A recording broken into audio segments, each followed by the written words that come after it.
한번 따라봅시다. 너와 내 집을 불사르리라. 오늘은 입다에 대해서 오늘 마지막으로 제가 말씀을 전하겠습니다. 해보다 보니까 입다에 대한 이야기가 생각보다 길더라고요. 오늘로 입다를 마무리를 하고 다음 주부터는 삼손에 대한 이야기를 우리가 보도록 하겠습니다. 저는 동물에 대해서 관심이 좀 많이 있습니다.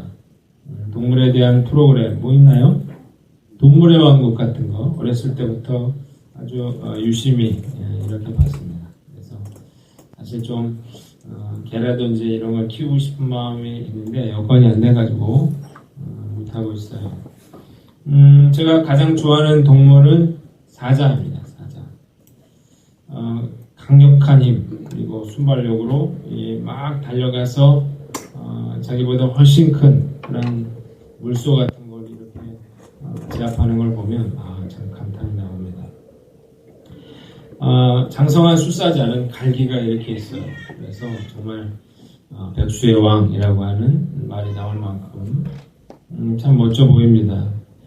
사자는 아프리카 들판의 지배자죠. 그런데 이런 사자의 영역을 침범하고 되게 거슬리는 동물이 하나 있습니다. 누굽니까? 하이에나가 사자의 심기를 거슬려요. 감히 사자의 영역을 어슬렁거리고 그리고 사자의 먹잇감을 빼앗기도 합니다. 표범이라든지 치타라든지 이런 것들은 하이에나의 상대가 안 돼요. 이유가 뭔가 하이에나는 참 못생겼거든요. 그리고 참 하나님이 청소부로 만들어서 못 먹는 게 없다 그럽니다. 뭐 가죽도 먹고 뿔까지 다 먹는다 그러니까 한 마리가 19kg를 먹을 수 있답니다. 대단하지 않습니까? 한 근 하면 600g인가요? 500g인가요? 그런데 19kg를 먹을 수 있다. 어마어마한 하이에나가 지나가면 아주 초토화가 되는 거죠. 제가 말씀드리고 싶은 것은 뭐냐면 이 하이에나가 강력한 힘을 발휘할 수 있는 이유는 뭐냐? 이게 하나됨이라고 하는 거죠. 이번에 이제 처음 알았어요. 하이에나들이 제멋대로 이렇게 생활하는 것 같지만 하이에나는 아주 철저한 그런 계급사입니다. 여왕을 중심으로 아주 일절 개인 행동이 안 되는 그런 조직이더라고요. 이 여왕이 아주 강력한 그런 힘을 발휘하게 되는데 이 여왕의 권위가 누구에게 상속되느냐 보니까 새끼를 낳잖아요. 그럼 첫 번째 딸 공주죠. 공주에게 상속이 됩니다. 그래서 두 번째 지위는 그 새끼인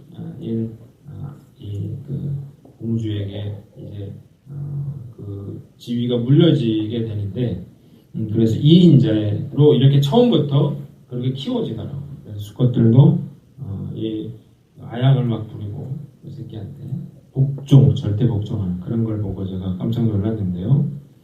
자, 이 하이에나가 그 강력한 리더십이 있고 그리고 하나됨이 있기 때문에 이 볼품이 없지만 그러나 이 아프리카 초원의 강자의 자리에 오르게 만들었다는 거예요. 만약에 하이에나가 분열하게 된다면 흩어지게 된다면 어떻게 될까요? 그러면 뭐 하이에나의 종말이 오겠죠.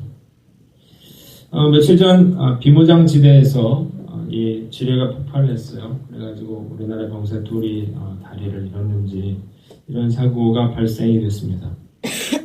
지난번 천안함 사건 때도 많은 병사들이 생명을 잃었는데 참 안타까운 일이죠. 남측에서는 똑똑한 대가를 치르게 해주겠다 그렇게 하고 있고 북측은 증거를 대라면서 역시 남측을 협박을 하고 있는데요.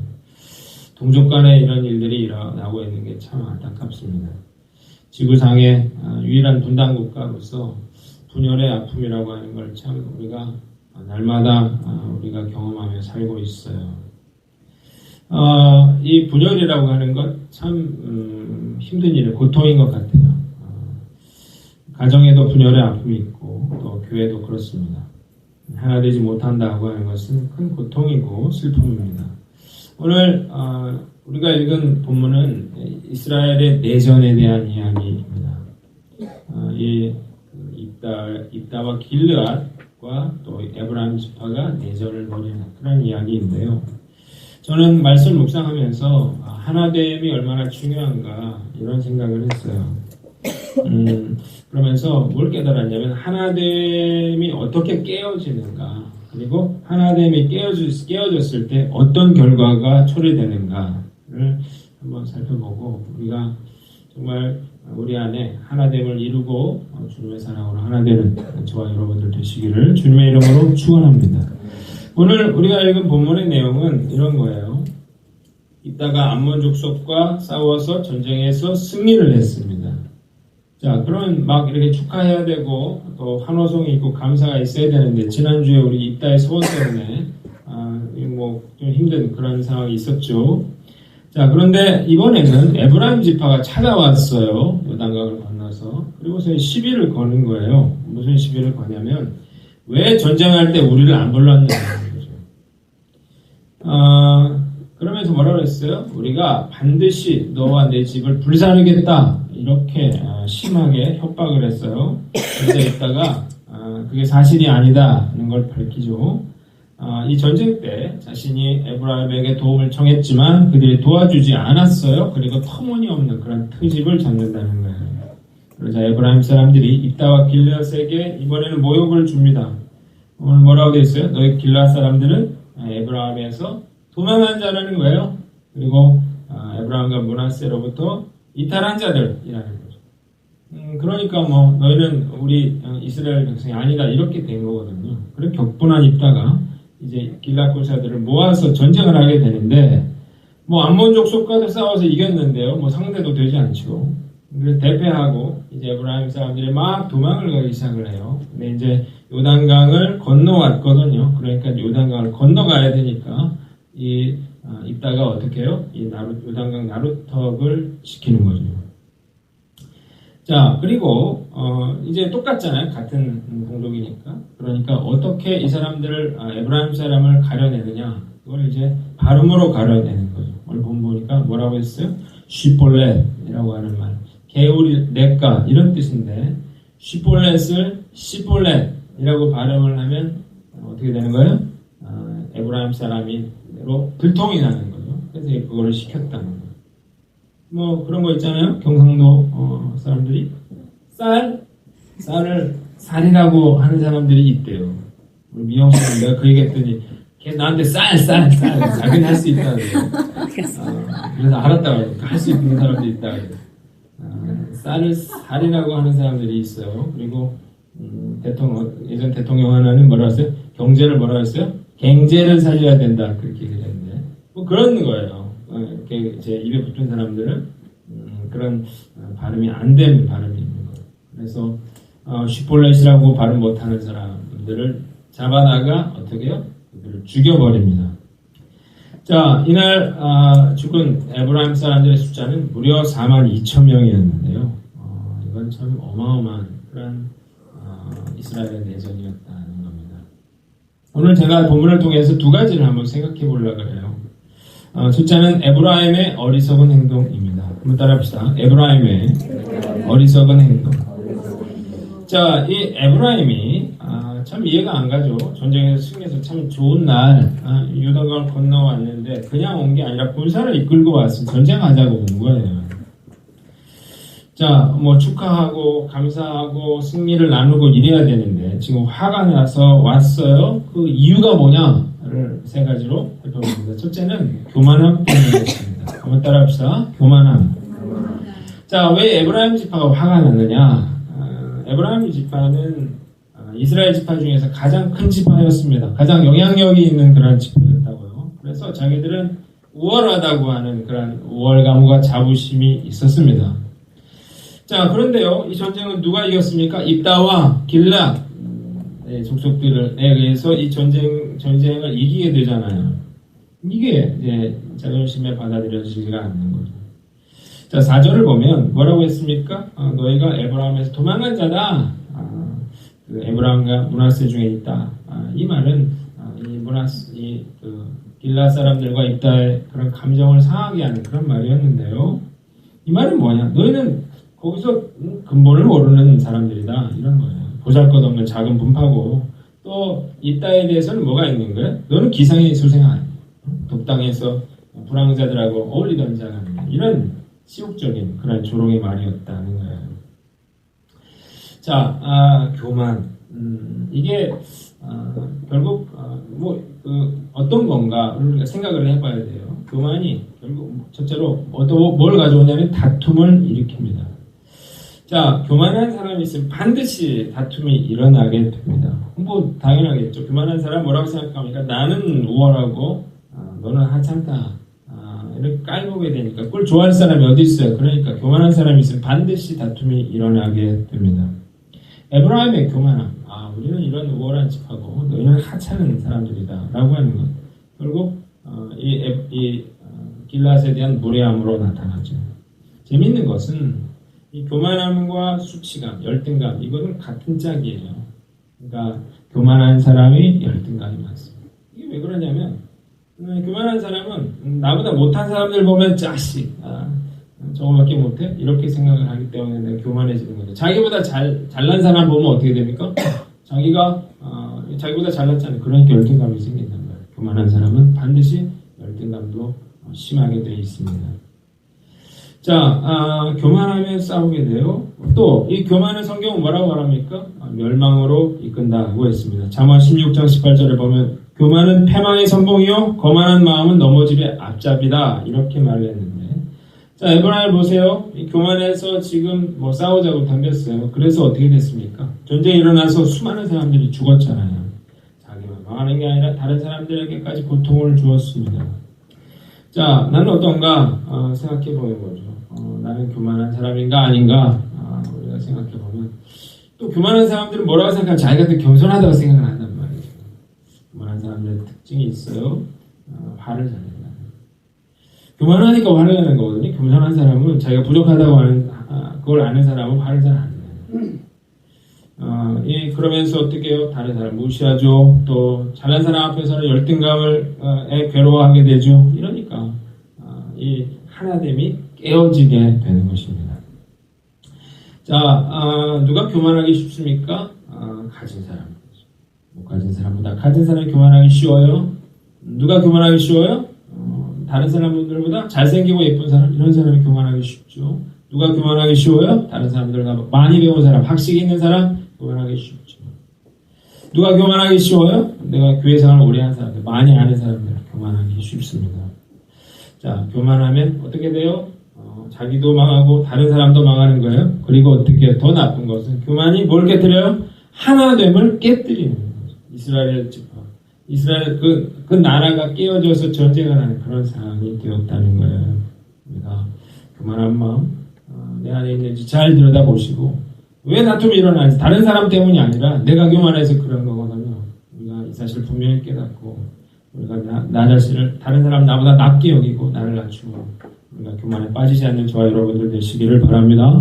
두 번째는 시기심이에요. 한번 따라합시다. 시기심. 지금 완전 어거지를 부리는 거거든요. 자, 그 전쟁에 참여해달라고 입다가 부탁을 했는데 그걸 안 해줬어요. 무시했어요. 그 이유가 뭐냐면 나는 이해가 가요. 왜 안 해줬냐? 자기들은 지금 에브라임 지파거든요. 근데 지금 입다 밑에 들어가가지고 그 전쟁 할 수 없는 거죠. 그러니까 그 말을 들은 척도 안 했어요. 자, 그런데 이제 이따가 예상외로 전쟁에서 이겼단 말이죠. 자, 이렇게 되니까 어떻게 됩니까? 자기가 무시했던 그런 있다가 이제 전쟁에서 승리하게 되니까 마음에 뭐가 생겨요? 뜨거운 시기심이 생깁니다. 자, 그래서 어떻게 해요? 이상한 말을 하는 거예요. 뭐라고 말했어요? 반드시 불러 너와 내 집을 살리리라. 미친 사람들 아니에요. 오라 그럴 땐 안 오고 왜 우리를 안 불렀느냐고 생떼를 쓰면서 내가 내 집을 불살라버리겠다. 내 자식을 불살라버리겠다. 이렇게 말도 안 되는 그런 이야기를 하는 거예요. 여러분 이게 왜 그래요? 시기심 때문에 그래서.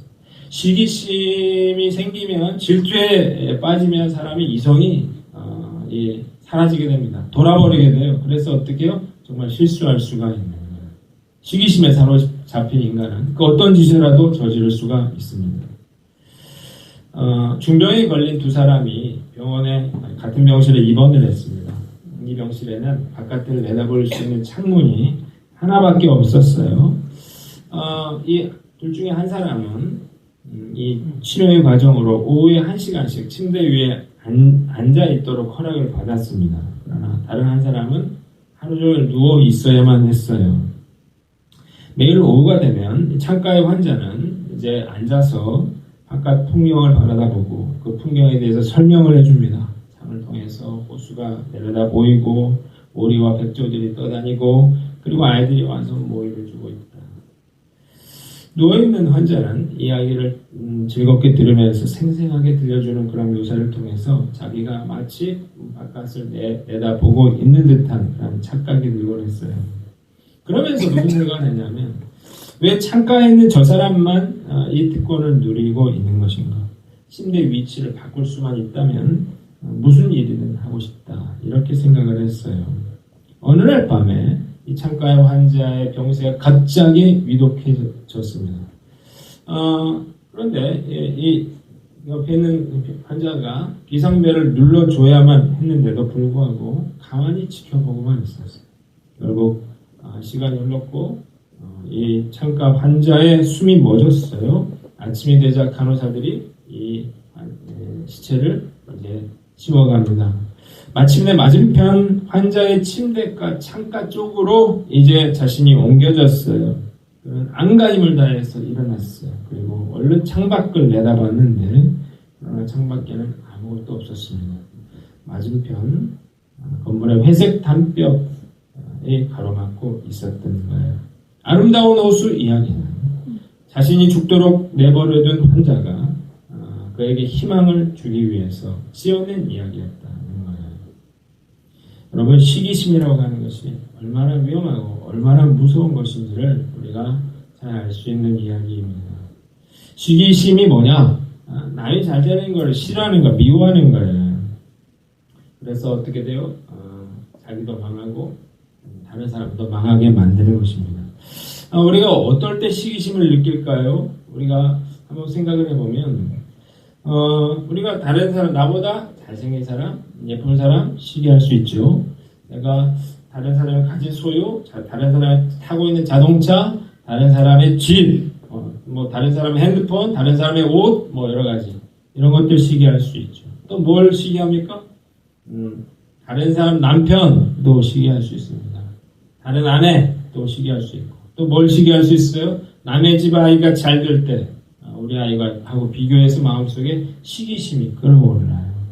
이건 결코 쉽지 않은 이야기입니다. 내 자식이 잘 못됐는데 남의 자식 잘 됐을 때 그걸 좋아할 사람이 있겠습니까?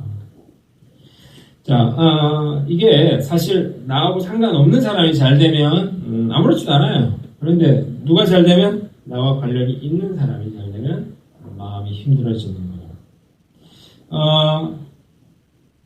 저는 이걸 생각해 보면서 그럼 시기심을 어떻게 극복할 수 있나 이걸 생각을 한번 해봤어요.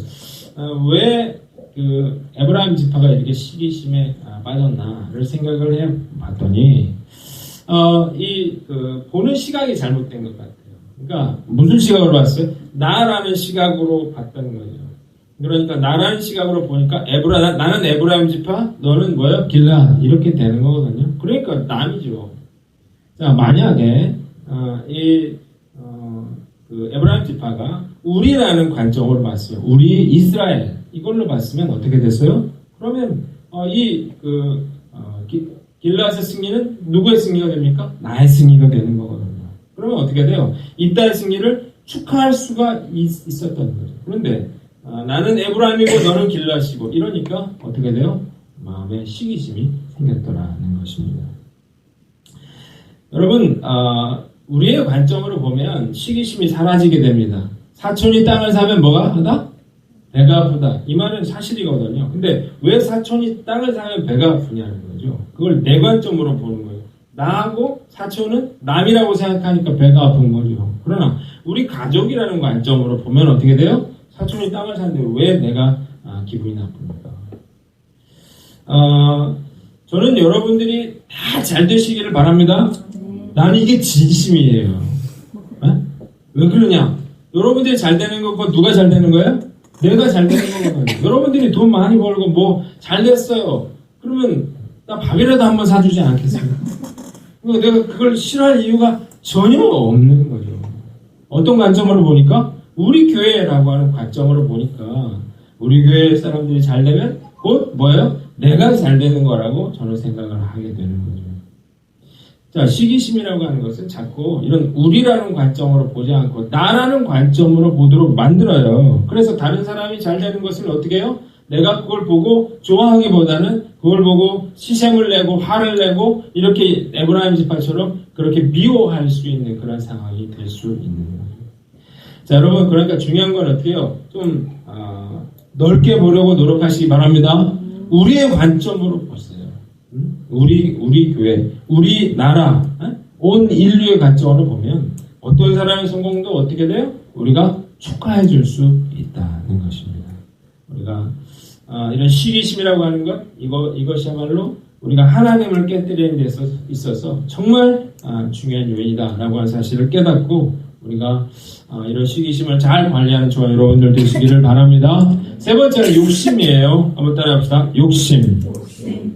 완전히 어거지를 부렸거든요. 이 이유 중에 가장 중요한 이유는 현실적인 이유입니다. 자, 전쟁이 지금 입다와 길랏에 의해서 이 전쟁에서 승리했어요. 문제는 뭐예요? 이 암몬족속으로부터 엄청난 그런 전리품들이 있거든요.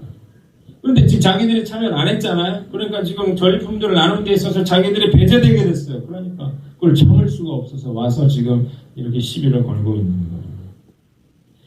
이 에브라임 지파는 고질병입니다. 이게 지금 처음 있는 일이 아니에요. 언제 이런 일이 있었습니까? 기드온 때, 기드온이 이렇게 전쟁해가지고 막 했을 때, 미디안에 승리했을 때, 그때도 와가지고 뭐라 그랬어요? 왜 우리를 안 불렀느냐, 이렇게 얘기를 했거든요. 이 사람들은 그런 경향들이 있는 것 같아요. 이렇게 어렵고 힘들 때는 모른 척 했다가, 막상 그런 뭔가를 나누고 얻고 뭐 이렇게 될 때 참 와가지고 시비 걸고 그것들을 빼앗고 싶은 그런 욕심에 사로잡힌 자들이었다는 것입니다. 자, 그런데 에브라임 지파만 이러냐? 이게 아니라는 거예요. 많은 사람들이 에브라임 지파들처럼 행동을 합니다. 뭐냐면 희생은 싫어해요. 그러면서 어떻게 해요? 영광을 얻고 싶어합니다. 학생들은 어떻게 해요? 공부하기 싫어하지. 그리고 어떻게 해요? 좋은 대학 가고 싶어합니다. 열심히 일을 안 하면서 어떻게 해요? 돈은 많이 벌고 싶어 합니다. 열심히 가정을 돌보지 않으면서 어떻게 해요? 행복한 가정에서 살고 싶어 해요. 신앙생활도 마찬가지예요. 열심히 헌신하고 또 열심히 봉사하고 하는 거 피하려고 그러면서 뭐만 받고 싶어 해요? 축복만을 받고 싶어 한다는 거예요. 영어로 아주 쉬운 말이 있어요. No pains, no gains. 무슨 말이에요? 고통이 없이는 어떻게 해요? 얻는 것도 없다는 거예요. No cross, no grace. 무슨 말이에요? 십자가 없이는 뭐도 없다? 축복, 영광도 없다는 거죠. 하나만 하십시오. 내가 희생을 안 했으면 영광을 내가 바라서는 안 되는 거예요. 에브라임 지파는 뭐가 잘못됐어요? 둘 다 하려고 하는 거예요. 희생도 안 하고 어떻게 해요? 그 전리품도 나누고 이러려고 억지를 부리다가 결국 하나님을 깨뜨리는 거거든요. 자, 이건 하나님이 기뻐하신 일이 아니었어요. 하나님이 한 번은 봐줬습니다. 그런데 어떻게 해요? 이번에는 봐주지 않았어요. 그래서 하나님의 무서운 징계를 받았습니다. 우리가 이런 욕심들 우리 안에 있거든요. 나는 어떤 욕심을 부리면서 내가 하나님을 깨뜨리고 있는가? 내 욕심으로 인해서 고통받는 사람들은 누구인가? 우리가 한번 돌아보면서 우리가 내 욕심을 잘 관리하고 그리고 우리가 하나님을 깨뜨리지 않도록 늘 애쓰는 저와 여러분들 되시기를 주님의 이름으로 축원합니다. 자, 오늘 에브라임의 어리석은 행동에 대해서 봤는데 한 가지 더, 두 번째는 입다의 안타까운 행동입니다. 한번 따라합시다. 입다의 안타까운 행동. 자, 여러분 입다가 열받았어요. 뭐 충분히 이해가 되죠. 뭐 불사르겠다 그러고 그리고 너희는 이 도망쳐 나오는 그런 이스라엘도 아니라 그러고 이러니까 지금 화가 났는데 분노했어요. 그래서 어떻게 했어요? 전쟁에서 대표하는 사람들을 어떻게 했습니까? 하나하나 다 잡아 죽였습니다. 42,000명. 저는 이거 보면서 너무 좀 심하지 않나? 이런 생각이 들더라고요. 지금 에브라임 지파는 동족이거든요. 그런데 암몬 족속이 아니잖아요. 그런데 이렇게까지 심하게 할 필요가 있었나? 왜 이렇게 했을까요? 심하게. 저는 왜 기도원처럼 이런 안양을 보여주지 못했을까 생각해보다가 이따가 어렸을 적에 성장하는 그런 과정에 많은 상처가 있었기 때문이 아닌가 그런 생각을 해봅니다. 이따 성장하는 과정이 굉장히 불우했어요, 그죠? 그 기생의 아들로서 그 형제들에게 쫓겨나는 그런 그래서 어떻게 해요? 광야 그 어린들 건달들 이런 사람들과 몰려 살았던 그런 아픈 상처들이 있었습니다. 자, 왜 이렇게 격분했는가? 에브라임 사람들이 뭐라고 말했습니까? 너가 도망쳐 나온 자들이다 이렇게 조롱을 했잖아요. 그러니까 이 이야기를 들으면서 어떻게 됐어요? 완전히 활발 타오르는 복수심이 가득 차게 되는 거예요. 왜 그랬어요? 상처를 찔렀거든요. 그 말이에요. 자, 이 입다의 잔인성은 어디서 비롯됐는가? 어렸을 때 받은 상처 때문이었다. 이렇게 보는 것입니다. 차별, 폭력, 쫓겨남 이런 것들을 통해서 이런 상처가 에브라임의 폭언으로 폭발하게 됐다고 보는 거예요.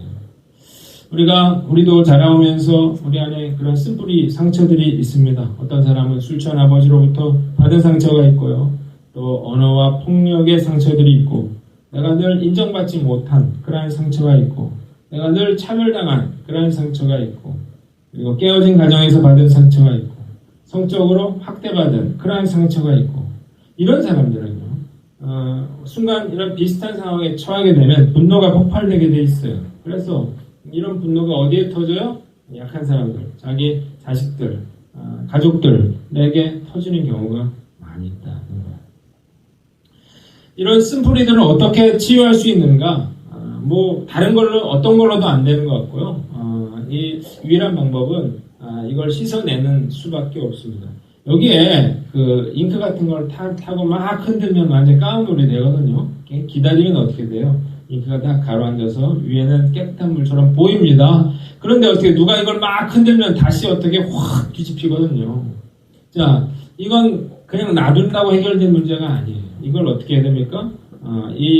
이걸 깨끗하게 하기 위해서 새물을 부어서 어떻게 더러운 것들을 흘려내는 수밖에 없는 거예요. 그러니까 이런 상처, 이런 쓴뿌리들은 결국 예수님의 보혈의 피로 어떻게 해요? 깨끗이 씻어서 흘려보내는 수밖에 없다는 거예요. 그래야만 이런 상황에서도 어떻게 해요? 자비라고 하는 거, 긍휼이라고 하는 마음들을 갖게 되고, 보복할 그런 상황에서도 어떻게 해요? 내가 용서할 수 있는 그런 사람이 된다는 거예요. 이따를 보면 신앙의 열심은 있었어요. 하나님께 쓰임받기도 했고 그런 신앙은 있지만, 그러나 여유가 없어 보여요. 여유가 없어서 이런 잔인한 이런 지나침 이런 게 있지 않았나 이런 생각이 들어요. 만약에 이런 은혜로 치유받는 그런 과정이 있었더라면 이런 무서운 보복은 피할 수 있지 않았나 그런 생각을 해봅니다. 나중에 생각해보세요. 이렇게 해서 42,000명을 죽였거든요. 길앗이. 그런데 나중에 한번 생각해보세요. 누가 죽었어요? 내 남편이 죽었어요. 누가 죽었어요? 내 아들이 죽었어요. 이런 상황에서 길앗과 에브라임의 관계가 예전처럼 회복이 되기가 어려웠을 거라는 거예요. 나중에 에브라임 지파는 큰 지파가 됩니다.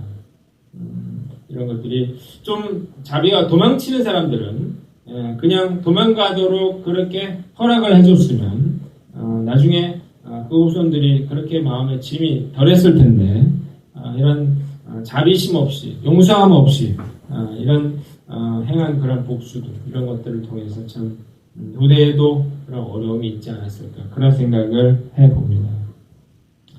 자, 나는 어떤가 한번 생각해 보세요. 복수는요 복수로 끝내지지가 않습니다. 왜 아프리카에서 끊임없이 내전이 일어나냐고요?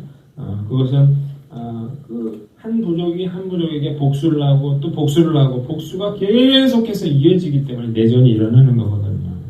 자, 이 복수를 끊을 수 있는 길은 어떻게 해요? 누군가 용서해야만 끊어질 수 있는 거예요. 자, 나는 어떤가 생각해보세요. 내가 용서하지 못하고 있는 사람은 누구인가요? 여러분, 내가 용서하지 못하고 있는 그 사람 때문에 내가 힘든 거예요.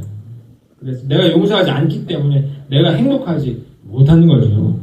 자, 예수님 뭐라고 했어요? 70번씩 7번이라도 용서하라고 했거든요. 그것은 왜 그래요? 예수님이 나를 위해서 죽어주셨기 때문에, 피 흘리시기까지 나를 사랑하셨기 때문에 우리가 어떻게 해요? 나에게 잘못한 사람들 용서할 수 있는 거죠. 내가 용서하지 않고 하나님을 깨뜨리고도 내 마음의 평안을 얻을 수는 없습니다.